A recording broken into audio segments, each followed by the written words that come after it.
on va s'intéresser même particulièrement à ce qui fait un peu l'actualité de notre travail au sein du service depuis un petit peu plus d'1 an, en fait, maintenant, à savoir l'expertise en préalable au redéploiement du musée Rollin, dans le cadre du projet du Panoptique, l'expertise archéologique sur environ 8000 m² de superficie, enfin d'emprise au sol sur laquelle se redéploie le musée.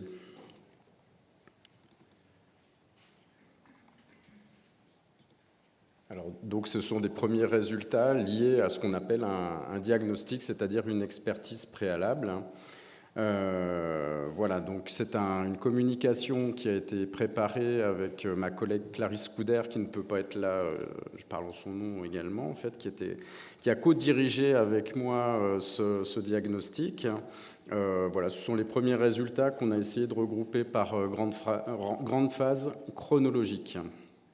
En 2 mots, le projet du musée de redéploiement du musée s'inscrit dans un secteur où vous avez actuellement le musée qui accueille les collections. Ce sont deux hôtels particuliers du XVe siècle, dont l'hôtel Rollin qui s'appuie sur un linéaire en fait de la fortification médiévale qui limite et ceinture la ville haute et qui se redéploie sur la prison Panoptique, donc cette prison du milieu du XIXe siècle, mais également qui se redéploie au niveau de l'ancien tribunal, de l'ancien palais de justice, qui s'installe, qui trouve son origine dans le XVIIe siècle, et puis donc avec un parvis futur de ce complexe de musée au niveau de l'actuelle place Saint-Louis, pour vous planter un petit peu le décor. Donc effectivement, ce projet se situe, si on prend un petit peu de recul, donc vous voyez le projet, il est en orange ici. Le projet se situe donc au sud de l'espace urbain antique, à l'intérieur de l'enceinte du Haut-Empire, donc un espace dont la nature et l'occupation restent relativement inconnues, parce que c'est un espace qui a été peu investi par les opérations d'archéologie préventive jusqu'à présent. Donc on imagine, enfin certains auteurs ont imaginé que c'est une sorte de citadelle, en fait, un petit peu surélevée, qui pourrait accueillir des monuments, mais jusqu'à présent on n'y a retrouvé que des éléments d'artisanat. Donc le projet se situe sur le tracé donc de l'enceinte de l'Antiquité tardive, qui vient délimiter un espace d'une dizaine d'hectares, situé sur la pointe, sur le sommet, et donc une enceinte qui sera restructurée au Moyen-Âge et qui est conservée en partie dans le bâti actuel du musée et des bâtiments adjacents. Donc le projet s'inscrit également, donc, comme on le disait tout à l'heure, à l'intérieur de cette enceinte réduite et intègre peut-être un élément, enfin en tout cas selon les hypothèses actuellement en vigueur, un élément du groupe épiscopal primitif, composé, comme vous voyez ici, de Saint-Nazaire, d'un baptistère qu'on situe ici, et également d'une église qui serait Notre-Dame du Châtel dans son état primitif, si on se fie, si on imagine en fait que le schéma de développement du groupe épiscopal d'Autun suit le schéma de Genève avec la présence d'une église double. Pour l'instant, c'est une hypothèse et il n'y a pas de preuves archéologiques de l'ancienneté de l'église Notre-Dame. Donc ici, l'église Notre-Dame sous la place Saint-Louis, donc dans son état très récent du XVIIIe siècle, d'après un ensemble de plans d'archives.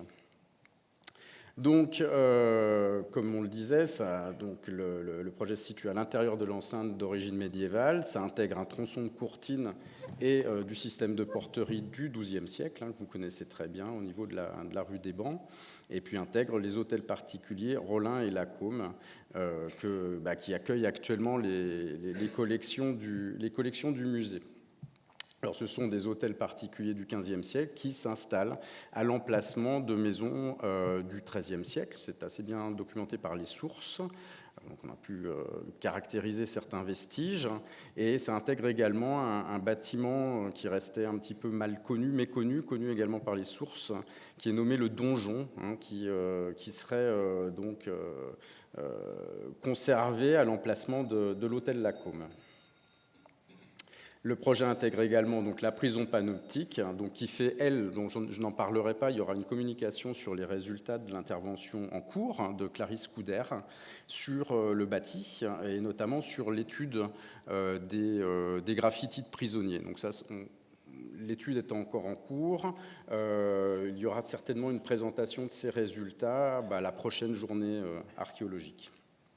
Et puis évidemment, le palais de justice, dont vous voyez un cliché ici.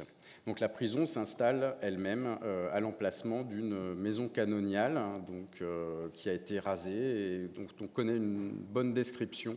Maison canoniale composée de 3 ailes entourant une cour.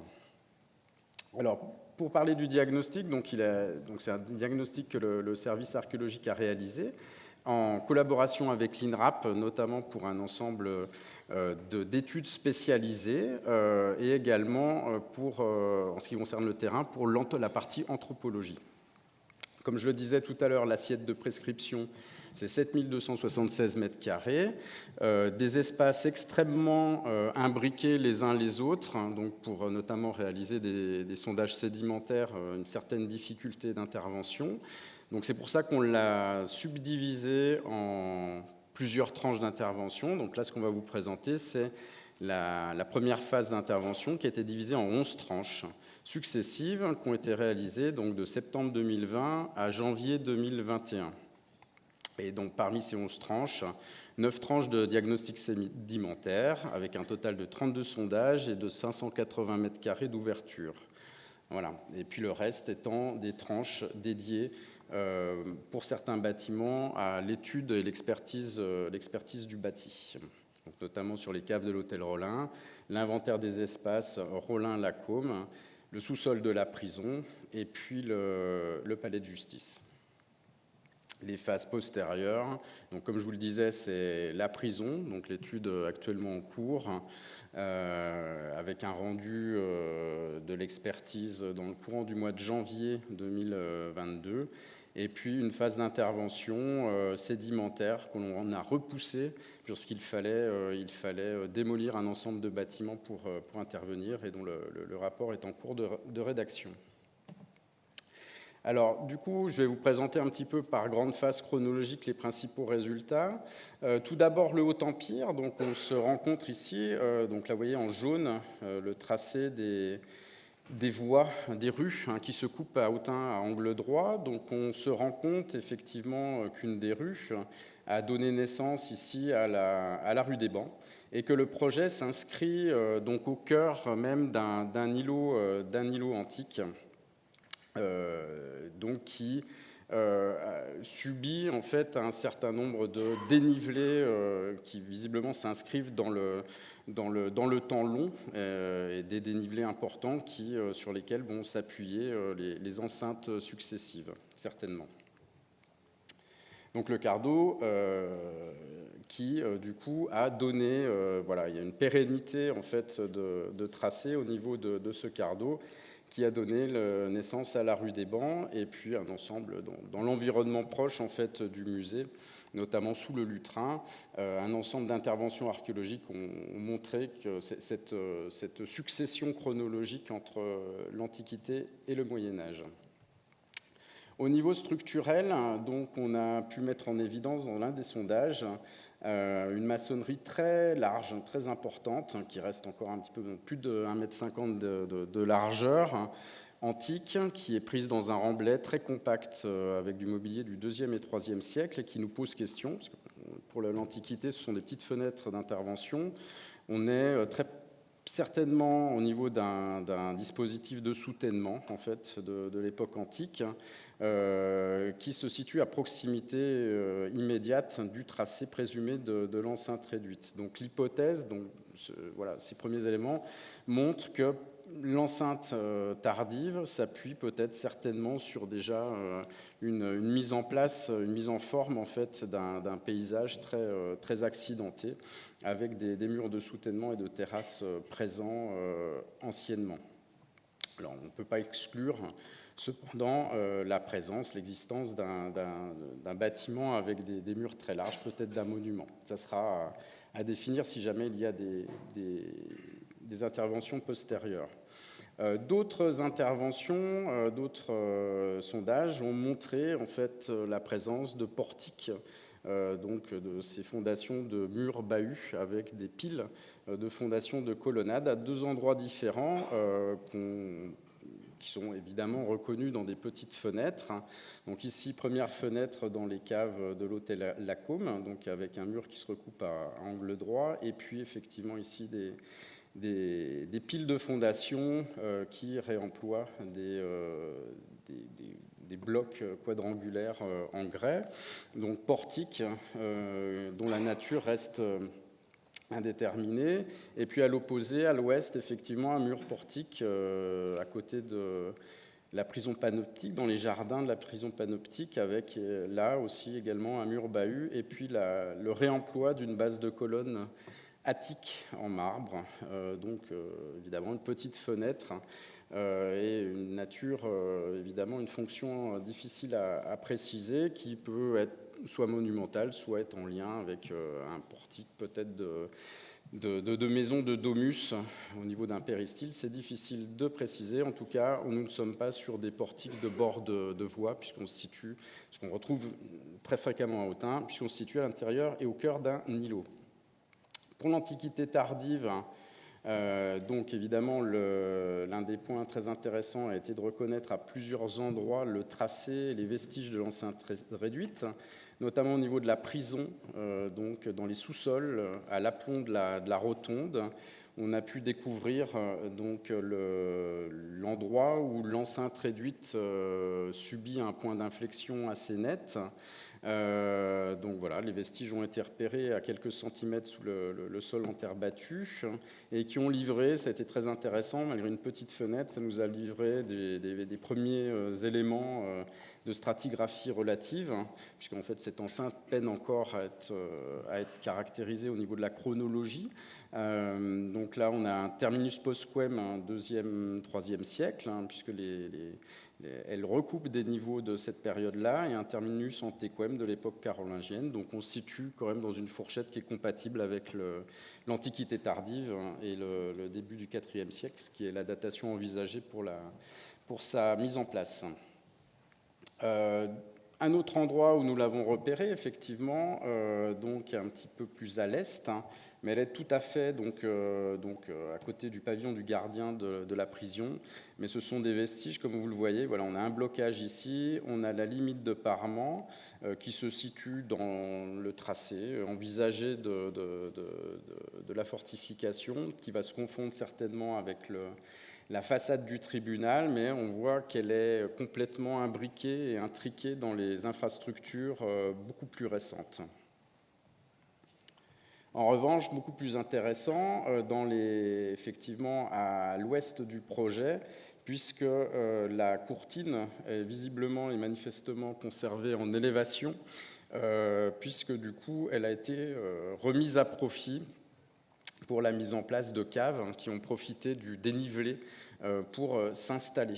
Et donc, à l'intérieur des caves, vous avez donc maçonnerie en petit appareil et puis des éléments de grand appareil réemployés. Donc, on a retrouvé ce type de construction à 2 endroits différents. Et ce sont des choses tout à fait compatibles avec ce qui a pu être observé effectivement à l'intérieur des caves de l'évêché, un tout petit peu plus loin, où on observe également la réutilisation et le réemploi de blocs de grand appareil dans les élévations ou les fondations, ou les élévations même de l'enceinte réduite. D'autres éléments intéressants, mais qui pour l'instant ne restent qu'à l'état d'hypothèse. Un secteur donc à l'angle de l'hôtel Lacôme, qui n'est actuellement pas accessible au niveau du sous-sol, mais qui nous pose un ensemble de questions, puisqu'on a un ensemble d'indices qui montrent que les murs que nous avons visibles ici, donc on a fait réaliser un ensemble de carottages, puisqu'on ne pouvait pas y accéder, nous montre qu'on a des doublages de murs avec à l'intérieur des maçonneries qui sont de même composition que la courtine, donc des choses qui pourraient intéresser peut-être le système de porterie en fait, de l'enceinte réduite.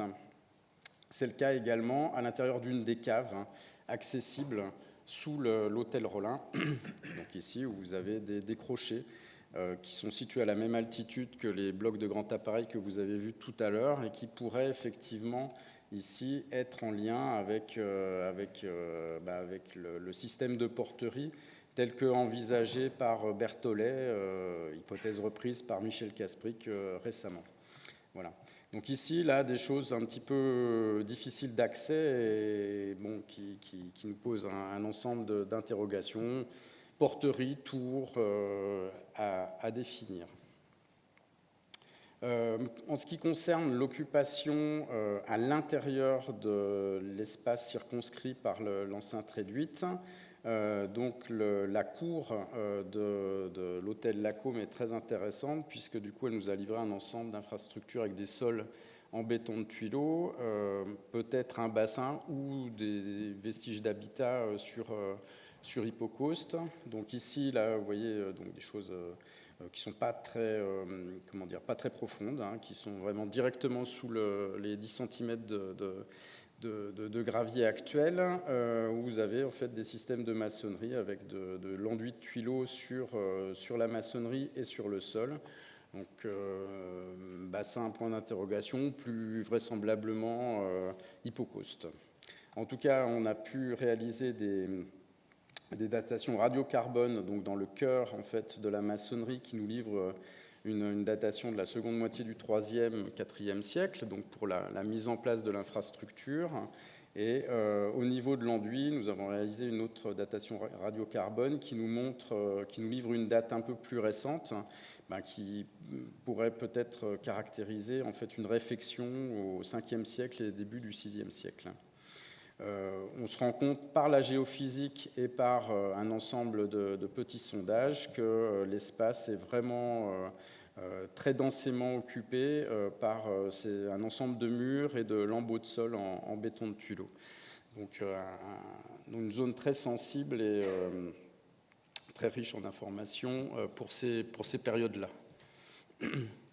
Là, il nous a été... Bon, on n'a pas retrouvé de vestiges de l'Antiquité tardive en lien formel avec l'église Notre-Dame du Châtel, mais il est intéressant de constater qu'au niveau du plan, en fait, hein, de ce qui pourrait être l'emprise primitive de Notre-Dame, qu'elle se situe vraiment parfaitement. Donc déjà, il y a une orientation qui respecte totalement la trame antique, et puis une situation vraiment au croisement de deux voies. Mais pour l'instant, pas de vestiges avérés de cette période en lien avec l'édifice. Donc on a pu affiner, je ne rentrerai pas dans les détails, mais on a pu affiner effectivement, et notamment dans l'emprise du complexe, le tracé de cette enceinte réduite que vous voyez ici en violet, sur laquelle Sylvie Balcon a beaucoup travaillé. Pour le Haut Moyen-Âge, donc quelques indices ont été récoltés au cours de cette opération, notamment voisinage immédiat en fait, de Notre-Dame du Châtel, sous la place Saint-Louis.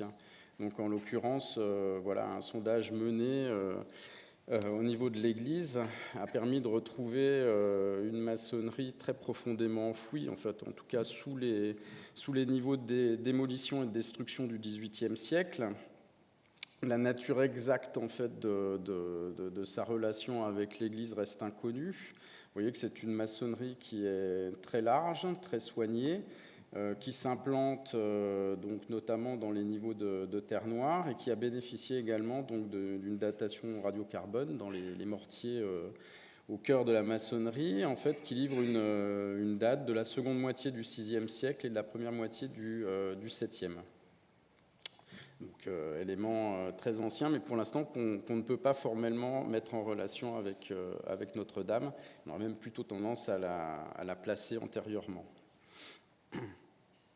Concernant le donjon dont je parlais tout à l'heure, des indices qui pourraient aller dans le sens d'une origine carolingienne. Donc l'étude de bâti notamment et le découtage à un endroit stratégique. Ici, on pensait qu'on avait un bâtiment, en regardant le plan de l'hôtel Lacôme et de ses caves, en fait, un bâtiment très large, en fait, de plan carré, qui débordait sur la cour actuelle. Et donc, en réalisant un découtage ici, à ce qui pourrait... Voilà, on a cherché l'arrachement de ce mur-là, et on n'a pas eu d'arrachement, on a eu un angle. Donc on a pu préciser en fait donc un plan possible pour ce bâtiment d'origine médiévale. Et puis une intervention, un découtage à l'intérieur ici nous a permis de retrouver, avec un niveau de circulation très haut et un décaissement postérieur, un escalier qui permet d'accéder à l'intérieur du bâtiment. Et là, les datations radiocarbone du mortier situé en fondation ici nous ont donné une première date de la seconde moitié du 7e siècle et du 8e siècle. Troisième élément, là où la chronologie est un petit peu fait défaut, mais on a retrouvé donc, dans les caves de la prison un mur en abside fondé dans les terres noires. Donc ici, vous avez le mur en abside conservé en fondation. Pas de datation précise, mais donc là voilà, l'abside c'est voilà, ici en fait. On pourrait être sur une phase précoce de l'édifice religieux, mais on ne peut pas trop se prononcer.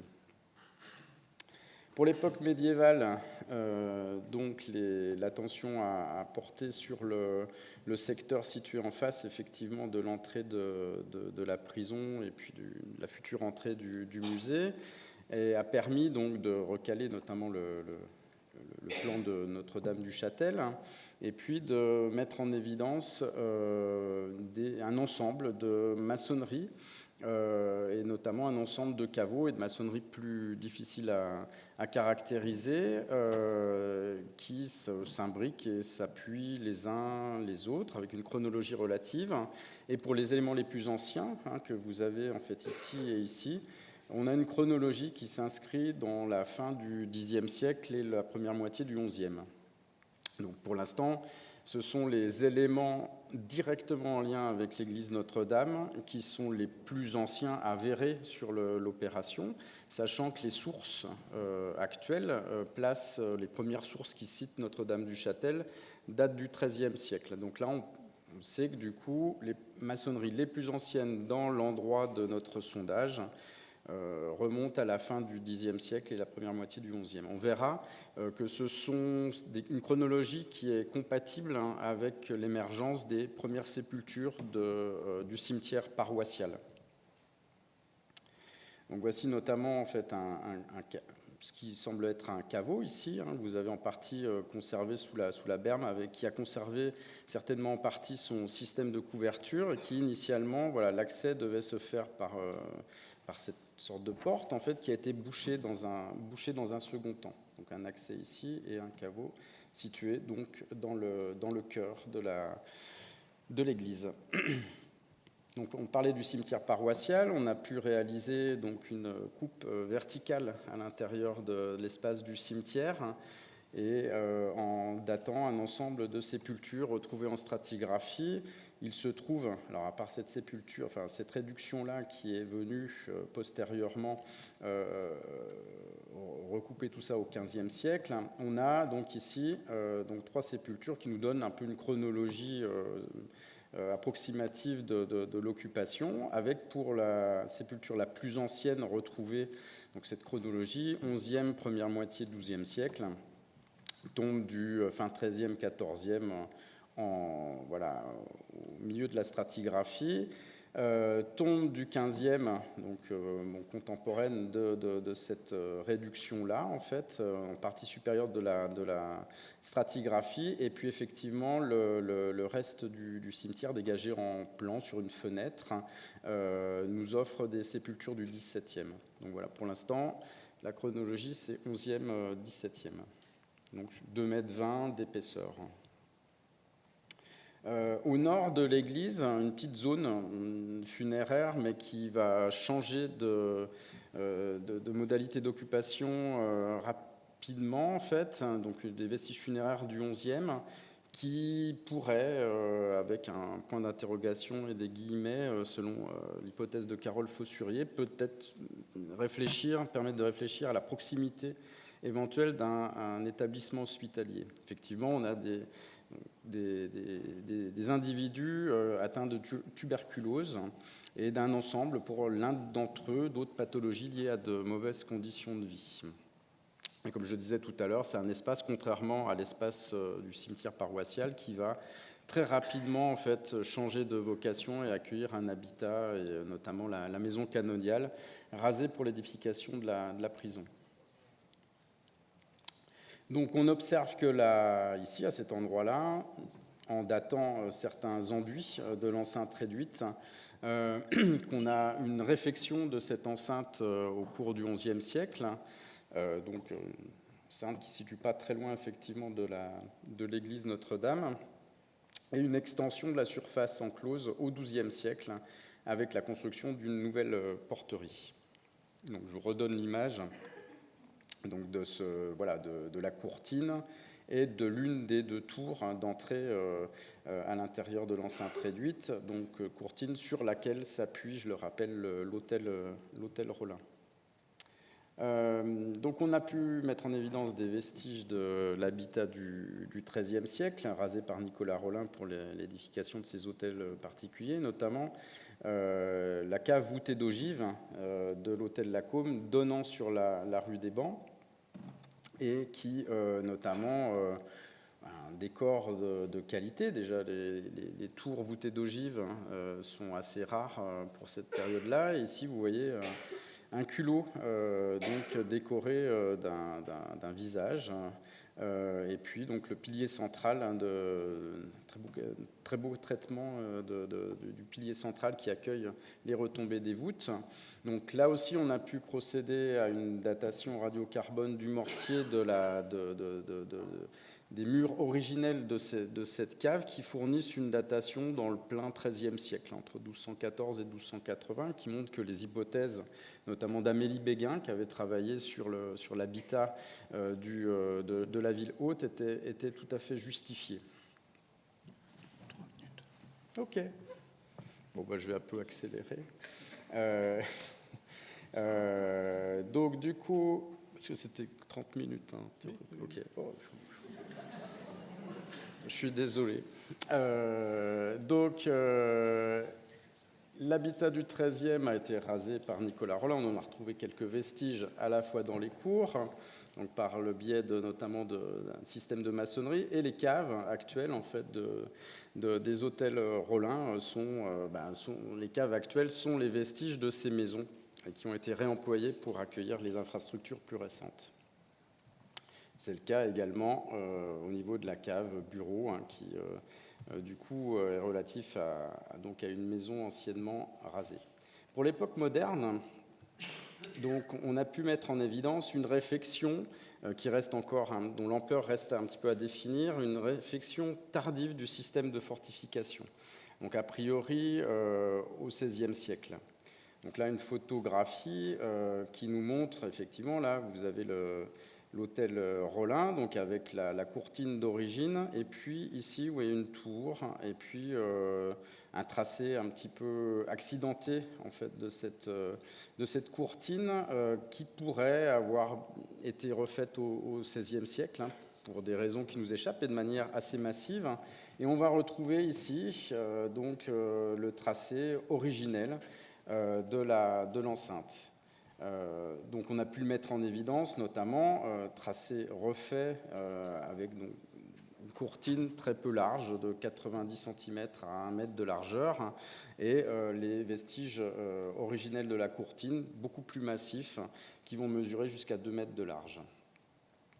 Donc on a pu intervenir effectivement sur l'église, et on a pu compléter cette chronologie relative des caveau, mettre en évidence effectivement l'installation d'un caveau, certainement au XVe siècle, qui vient s'appuyer sur celui que je vous ai présenté précédemment.